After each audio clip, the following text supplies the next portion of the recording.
Hola, ¿qué tal? Mi nombre es Shilda Andrea San Martín Cepay y en esta oportunidad tengo el placer de profundizar en este tema sobre los derechos digitales de los jóvenes con enfoque a la violencia de género. Bien, primeramente es esencial conocer de que el derecho es dinámico y evolutivo y por ello es que actualmente tenemos legisladas cuestiones que antes no eran relevantes o que sí no existían. Entre ellos tenemos al tema digital, al derecho digital y a los derechos de las mujeres. Bien, hay que tener en cuenta de que todas las personas estamos expuestas, pero los jóvenes, al ser un porcentaje mayoritario, son afectados de especial manera. Y esto a pesar de que son ellos quienes nacieron en este boom del Internet. Al Ecuador se lo reconoce también como un país de transición, pues tiene más jóvenes. Ahora, es importante tener en cuenta que según el Convenio Iberoamericano de Derechos de los Jóvenes, se los considera jóvenes a las personas de entre 15 a 24 años, mientras que la Ley de la Juventud del Ecuador los considera desde los 18 a los 29 años. De este grupo de los jóvenes, se debe destacar principalmente preocupaciones, algunos. Entre ellas tenemos a la violencia de género. Y es que este básicamente es un mal estructural y también cultural, que está inmerso dentro de nuestra historia como humanidad. Lo definen varios autores y varios cuerpos normativos, ¿no? Esta es una clase específica de violencia de género, por el simple hecho de ser mujer. Este tipo de violencia de género se funde en las sociedades androcentistas, en el que el hombre tiene un mayor protagonismo, sea por esta visión distorsionada de que él es más fuerte, inteligente o simplemente superior a la mujer. Bueno, dentro de nuestro propio conocimiento empírico, es fácil darnos cuenta de que el mundo digital está presente la violencia de género.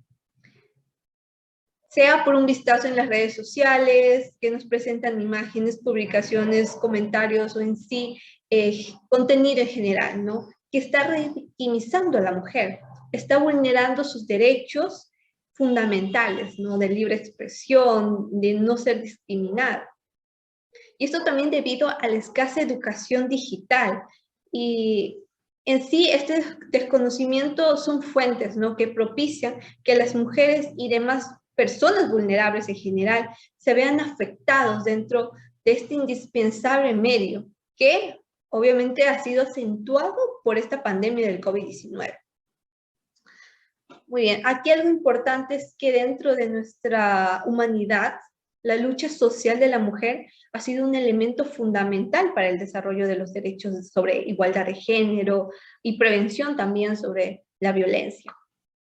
Tenemos desde la primera Convención de los Derechos de la Mujer en 1848, en Estados Unidos, desde el primer voto femenino en el Ecuador y en Latinoamérica en los años 20, y hasta ahora, en la actualidad, en la que se ha logrado positivizar derechos y garantías dentro de todas las constituciones.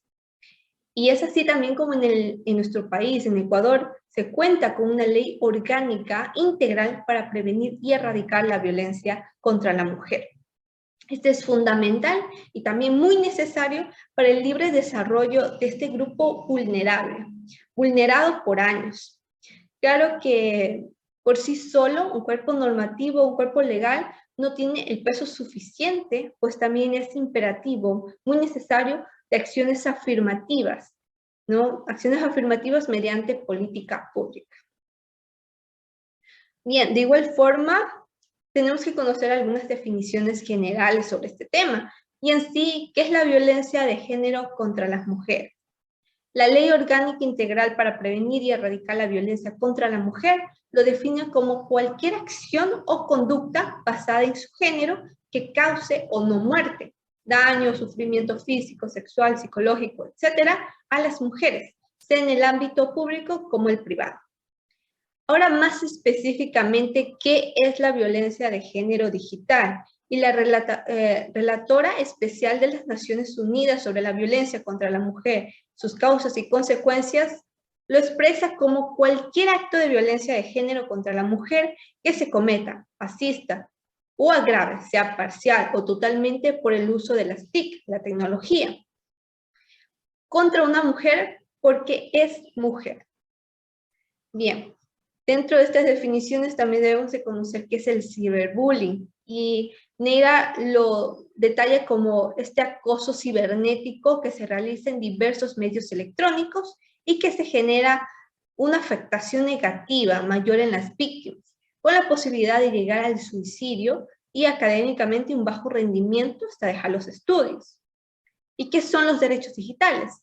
Según estos autores, también se lo conoce como derecho telemático de las nuevas tecnologías, tecnológico, o también como derecho del ciberespacio o del Internet. Y lo define Esteves como la prolongación de los derechos civiles de los ciudadanos trasladado ahora al mundo digital. Bien. Las dos últimas definiciones tenemos que es el feminismo, y según Aguilar, este surge en la Revolución Francesa como un movimiento de lucha por los derechos de la mujer y la igualdad real y efectiva entre hombres y mujeres. Nos dice que el feminismo es un movimiento que se basa en la justicia. Y ahora, ¿qué son las TIC? Las tecnologías de la información y la comunicación. Según la Universidad Latina de Costa Rica, nos dice que son los recursos y herramientas que se utilizan para el proceso, la administración y distribución de la información a través de elementos tecnológicos. Muy bien. Ahora, dentro de nuestro país, ¿cuáles son los derechos digitales? Y es que el Convenio Iberoamericano de Derechos de los Jóvenes, en su artículo 5, numeral 6, nos habla acerca de este acceso a las TICs, ¿no? Que los estados deben de garantizar el acceso a las TICs, también a la protección de su integridad personal en este mundo digital, y que los estados partes se comprometan a ejecutar programas, estrategias y medidas que protejan a los jóvenes en este uso de las tecnologías. De igual forma, el protocolo de este convenio reconoce la importancia de una perspectiva de género en el uso de estas tecnologías, y nos dice que tiene que haber un acceso equitativo y herramientas para promover la igualdad de género. Muy bien, otra normativa, y es nuestra Constitución del 2008, en el cual se positivizan lo que son derechos, deberes y garantías de las personas en general. Y también tenemos un apartado para los derechos de los jóvenes. Ahora bien, aquí creo que es importante resaltar el capítulo de las libertades, en específico el artículo 66, numeral 3b, que nos habla acerca de la integridad personal, y esto a que el Estado va a garantizarnos una vida sin violencia. Muy bien, otro de los cuerpos legales tenemos a la Ley Orgánica Integral para Prevenir y Erradicar la Violencia contra la Mujer, que ya lo hemos mencionado, y en este cuerpo legal se reconoce, ¿no?, el goce y la protección de derechos constitucionales y los ratificados en tratados internacionales sobre derechos humanos.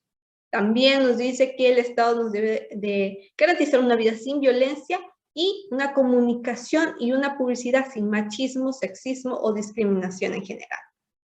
De igual forma tenemos el Código de la Niñez y Adolescencia, en el cual se nos expresa este derecho a las niñas, niños y adolescentes a la información, a que ellos puedan buscar y escoger la información de su preferencia, claramente con las restricciones de la ley y obviamente también de sus padres. Bien, también contamos con una ley orgánica de protección de datos personales, muy importante en nuestra actualidad, y aquí nos expresa un derecho importante, y este es el derecho a la educación digital, el cual va a ser garantizado por el Sistema de Educación Nacional y también la educación superior. Muy bien, ¿cuál es la problemática dentro de este tema? Y en sí, Van der Wilk nos dice algo importante, y es que la mayoría de los agresores en los medios digitales, ¿no?, para esta violencia de género digital, los agresores son mayoritariamente hombres. También nos expresa que el desconocimiento que tienen muchas mujeres sobre el mundo digital, las tecnologías, causa de que sean más víctimas, ¿no? Y obviamente los agresores, al Buscan constantemente nuevas víctimas cuando se cansan o aburren de las que ya están victimizando. ¿Por qué? Simplemente porque el mundo digital no tiene límites, no tiene restricciones y presenta para el agresor y los coagresores en muchos de los casos un ambiente de impunidad, un ambiente en el que viven en el anonimato y no pueden ser identificados fácilmente. Muy bien, tenemos aquí un apartado acerca de qué tipo de mujeres o adolescentes son más propensas a la violencia de género digital. Y en sí tenemos a las mujeres migrantes, a las mujeres con discapacidad, a las mujeres con distinta preferencia sexual, también a las que están en espacios públicos. Y de igual forma a las mujeres que presentan contenido de reivindicación de derechos, más específico a mujeres feministas. Bien. Dentro de nuestro mundo tenemos que tener en cuenta de que la tecnología, este mundo digital, ha sido acentuado por la pandemia de COVID-19. Todas nuestras actividades diarias se han trasladado a estos medios digitales. De igual forma, el COVID ha marcado, ¿no?, sin precedentes, una violencia de género y demás delitos cibernéticos, que ya existían, pero que se han profundizado. Entre ellos tenemos a la violación a la intimidad como uno de los principales delitos dentro del 2020 a 2021, seguido del contacto con finalidad sexual con menores de 18 años por medios electrónicos. Bien, ahora, ¿cuáles son las causas y efectos de la violencia de género digital? Y así tenemos que tener algo muy en cuenta, y es que la violencia de género está presente y ha estado presente dentro de nuestra sociedad por muchísimos años. Y simplemente se ha trasladado a las nuevas tecnologías, al mundo digital, que presenta a los agresores un ambiente más propicio, un ambiente de impunidad. Listo. Ahora bien, ¿cuál es la causa principal para que se dé la violencia de género? Y en sí, tenemos aquí este factor de machismo y de un cierto porcentaje de tolerancia que tiene la sociedad sobre estas conductas, que en muchos de los casos son micromachismos y están tan normalizados dentro de nuestra sociedad de que no nos damos cuenta cuando estamos cometiéndolos. Y de igual forma tenemos otra de las causas, que es la sexualización del cuerpo femenino. ¿Y cuáles son sus efectos o sus consecuencias? Y en sí afectan a la integridad personal de la mujer. Tenemos efectos tanto psicológicos como físicos. Entre los físicos, autolesiones o lesiones por terceros, pérdidas económicas, inclusive hasta el despido del trabajo. En cuanto a las consecuencias psicológicas, tenemos estrés, ansiedad, depresión, un bajo autoestima, pensamientos suicidas y malas experiencias en Internet que derivan a la desconfianza o también a dejar de usar estos medios tecnológicos. Bien. Ahora, ¿qué medidas ha tomado el Estado ecuatoriano para prevenir o tratar de erradicar esta problemática? Y así tenemos a una política pública por un Internet seguro para las niñas, niños y adolescentes, y esto es mediante este Acuerdo Nacional del 2030. En esta política pública en sí tenemos 5 ejes principales que se van a tomar en cuenta para este plan de acción, y entre ellos tenemos el primer eje, que es sobre las medidas legales que se deben tomar, sobre también medidas técnicas y procedimentales, sobre un seguimiento y control, fortalecer y consolidar capacidades, y también una estrategia comunicacional para impulsar una cultura de protección íntegra. Bien. Ahora, otra de las medidas que se ha tomado es el fortalecimiento de la justicia. Y hay que recordar que el Código Orgánico Integral Penal, que es el derecho penal dentro de nuestro país que tipifica los delitos, ¿no?, ha sido reformado el 30 de agosto del 2021 por la Ley Orgánica Reformatoria del Código Orgánico del COIP para prevenir y combatir violencia sexual y digital y fortalecer la lucha contra los delitos informáticos. Fue reformado. Algo importante también para fortalecer la justicia son estas relaciones o vínculos con justicia internacional, con otros países también. Y en sí tenemos que resaltar esta relación que existe entre la Fiscalía General del Estado y el National Center for Missing and Exploited Children de los Estados Unidos, que brinda información a Fiscalía del Ecuador sobre videos íntimos, exposición o contenido, ¿no?, que expone a menores de edad. Bien, ahora, ¿cómo actúa la justicia específicamente en la violencia de género digital en nuestro país? Y tener en cuenta de que todo comienza con la denuncia, que puede ser tanto de oficio como petición de parte, oficio por medio de fiscalía y petición de parte que puede ser directamente de la víctima que presenta su denuncia o de algún familiar o amigo cercano. Y estos pueden ser por varias vías, por una denuncia en el ECU 911 o llamar al 1-800 delito opción 4. También dentro de la página de Fiscalía existe este formulario sobre violencia de género. Y claramente puede haber denuncias presenciales en las unidades de flagrancia o en las fiscalías. Bien, teniendo la denuncia, se procede a hacer este sorteo de fiscal, el cual, el que salga sorteado, va a trabajar con un policía especializado en estos delitos o ciberdelitos. Bien, hay que tener muy claro que Fiscalía tiene que reunir toda la información suficiente, ¿no?, para formular cargos y comenzar así con esta etapa de instrucción fiscal. Luego viene lo que es la preparación de juicio y finalmente se tiene lo que es la sentencia. Otra de las medidas que se han tomado para estos casos de violencia de género digital es la reparación integral. Reparación integral que está tipificado dentro de nuestra Constitución, como también en el COIP y en la Ley Orgánica para Prevenir y Erradicar la Violencia de Género contra la Mujer. Y esto puede ser tanto por daños materiales como inmateriales. Dentro de esta última ley que acabé de mencionar sobre erradicar la violencia contra la mujer, se encuentran algunos tipos de reparación que se podrían incluir.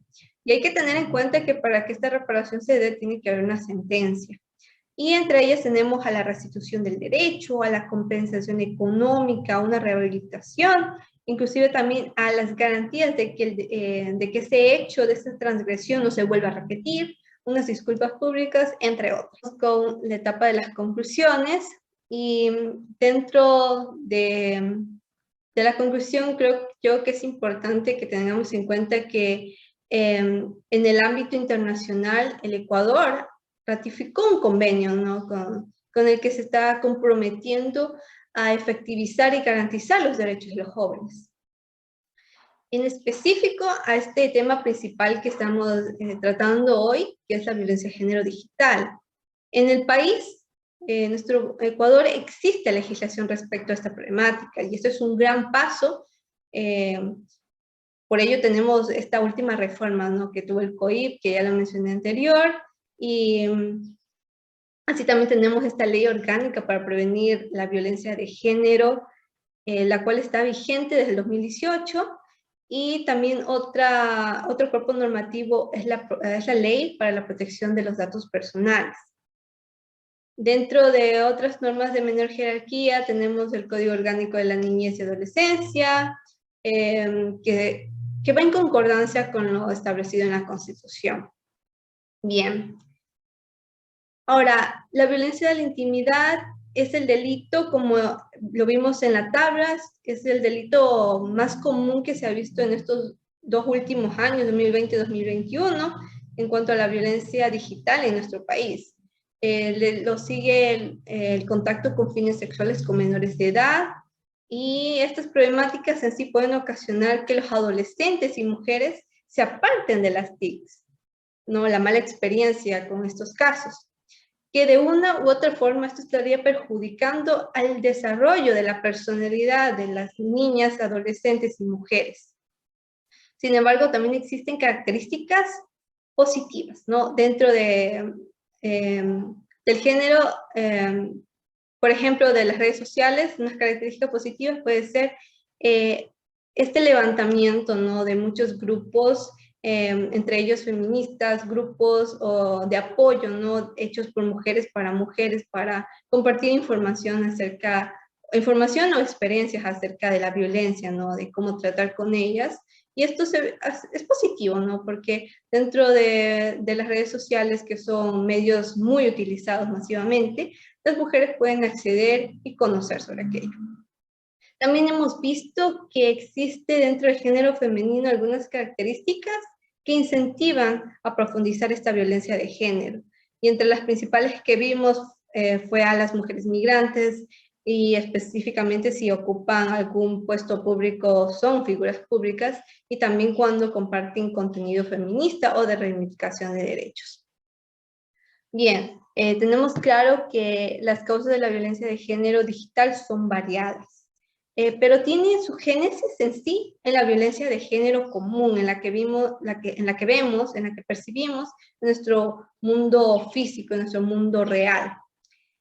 En otras palabras, el comportamiento misógino y machista, este comportamiento que inclusive es hasta normalizado dentro de nuestra sociedad, esta violencia se trasladó al mundo digital, ya lo hemos dicho, y esto ha sido profundizado por la pandemia de COVID-19. De tal forma, la violencia de género trae consecuencias consigo, consecuencias nocivas para los jóvenes, que pueden ser tanto daños físicos como psicológicos, y que de una u otra forma están transgrediendo derechos constitucionales y también de derechos internacionales, derechos humanos internacionales. Muchas gracias. Espero que esta información haya sido útil.